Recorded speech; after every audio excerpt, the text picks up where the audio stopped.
British farmers are growing increasingly frustrated with Labour's new policies, which have had a serious impact on their livelihoods.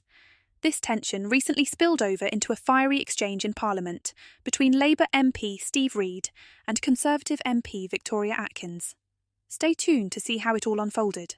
Shadow Secretary of State Victoria Atkins. Well, may I welcome the Secretary of State back to the chamber. He has been in hiding for a week.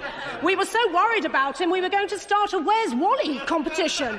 And the reason he's been in hiding is because he is ducking scrutiny of his dreadful decision to stop the SFI farm payment scheme immediately and without warning. We on this side have been inundated with messages from farmers that businesses will not survive this latest assault by the government. How many farmers will be bankrupted as a result of the SFI stoppage? Secretary of State.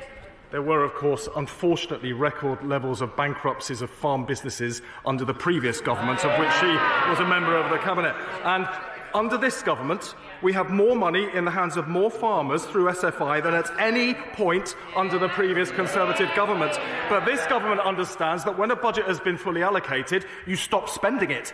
The party of Liz Truss prefers instead to keep spending, bankrupt the economy, send mortgages spiralling. That is not good for farmers, that's not good for the economy or for anyone. Victoria Atkins. Madam Deputy Speaker, he can't find his way round a farmyard. He's certainly not speaking to farmers, because we on this side know that if you continue to tax businesses, they will break. And this sums up, his answer sums up the cold fury in the countryside at his impotence in standing up to the Chancellor on compulsory purchase orders, the massive cuts to de-link payments, the stopping of capital grants, SFI and, of course, the family farm tax.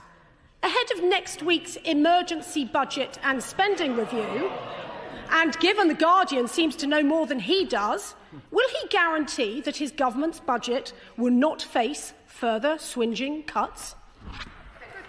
The problem facing farming is that it became unprofitable because of the actions of the previous government. They undercut farm businesses in trade deals, undercutting farmers on welfare and environmental standards. They raised barriers to exports to the European markets, causing exports to plunge by 20% since 2018, and that led to record numbers of bankruptcies. This government has a plan for change that involves turning farming into a profitable set of businesses, including backing British businesses by public sector food procurement and ruling out trade deals that undercut farmers in the way that that government was happy to do.